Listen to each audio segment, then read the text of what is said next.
Hi everybody, Simon here, Projects in the Barn, and you see me sitting in my Boxster, having just returned from the MOT testing station. We put the Porsche Boxster in for its MOT because when I bought it, another reason why I managed to get it at a good price is it only had a short MOT. The MOT only ran for a couple of weeks. But it's literally done, I think, 700 miles since the last MOT. Which I think is all part of the reason why the gearbox is continuing to go into limp mode, just through lack of use, I think. But I do think we need to replace that switch. However, I'm pleased to report it passed the MOT, no problem whatsoever. I've got it here. Ooh! So I had one advisory, which was for brake pipe corroded, covered in grease or other material near side, front to rear. So my near side front brake pipe, front to back, is covered in grease or other material. But they were super pleased with the condition of the car. They were kind enough to let me have a look underneath it while it was up on the ramps as well. And yeah, it looks all really good underneath there. So yeah, we're another ticket for another 12 months. I couldn't believe it. The only thing they did do for me was they polished the headlights because they were really yellowed. You'll probably see from the first video I put out when I was showing you around the car. They'd really sun faded. I never had the chance. It was something I was going to do. I never had the chance to do it, getting ready for the holiday and everything else, working on my motorhome, which is now all done. And we've used it. So yeah, all pleased with that. There's a video for that if you want to go and have a look at that. There's a new video on the motorhome. But anyway, so yeah, they quickly polished the headlights for me, and yeah, went straight through. Could not believe it. One advisory, so I'm super happy with that.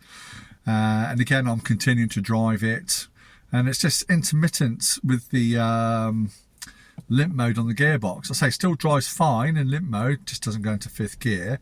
But what I have started to notice, the more I've been sort of using it, it will tend to throw it into limp mode more if I go into reverse gear first. So if I reverse out my parking space, or particularly where I am at the barn now, I can clear the code, put it in reverse, and then when I sort of drive off, it'll be all right for a little while, or through the first few gears, but then it will go straight back into limp mode. If I clear the code and just drive off without reversing, it stays, you know, for a couple of journeys without what was it flying in? A couple of journeys without it going into limp mode again. So, yeah, as I said before, if I clear the code, it drives absolutely fine in manual mode and automatic mode. Yeah, no problem at all until it sort of has a little hissy and then, you know, decides to go back into limp mode on the gearbox again.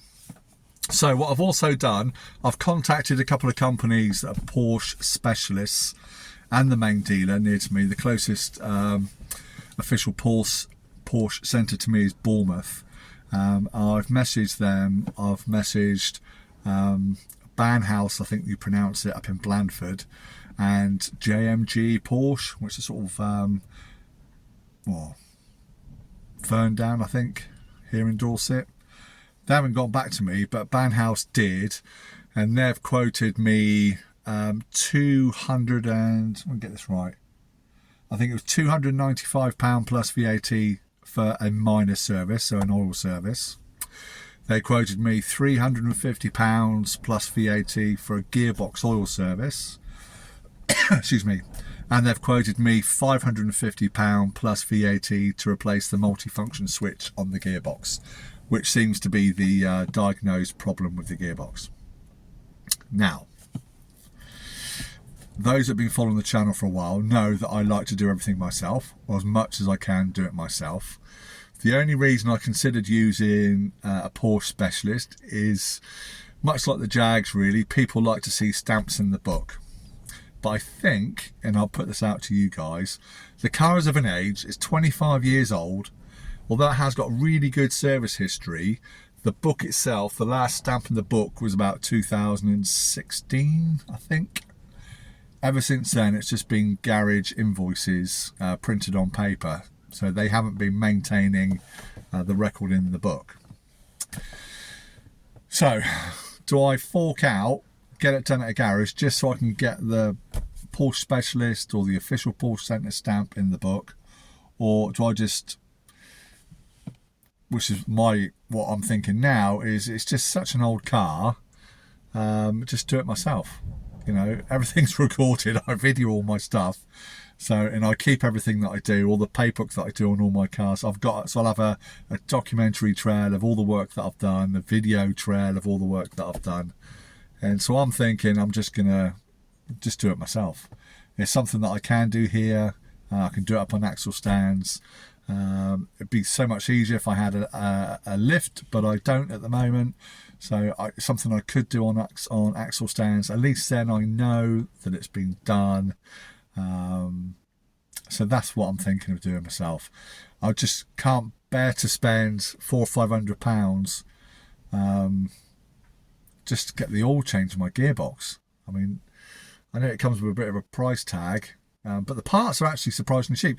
The multifunction switch for the Porsche was, I think, to get it delivered to me from Germany, I think was £245.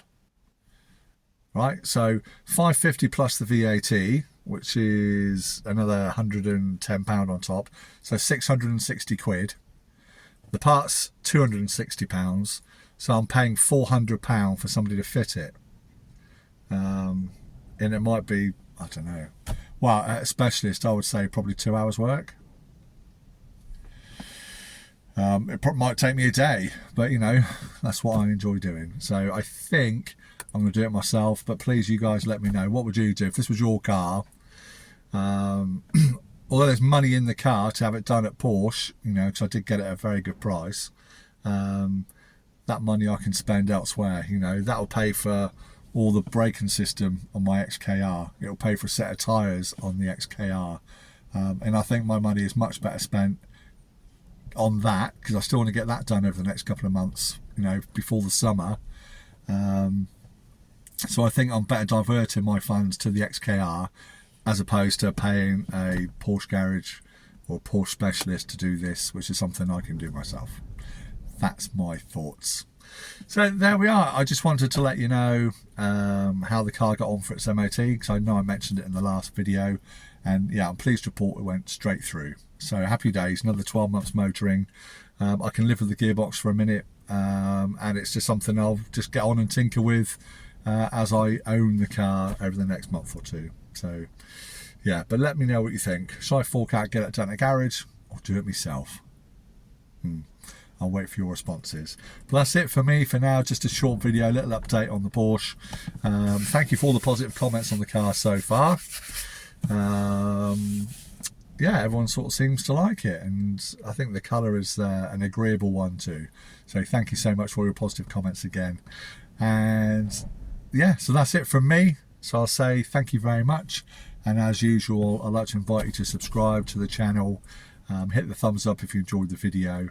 And share it with your friends and family if people have a similar interest in these cars, either the Porsche Boxster, the Jaguar XKR, which is my baby, and my motorhomes even. So yeah, check out the other videos that I'm doing. But for me, for now, take care everybody, and I'll see you very soon in the next video from Projects in the Barn. Bye bye. See you again soon.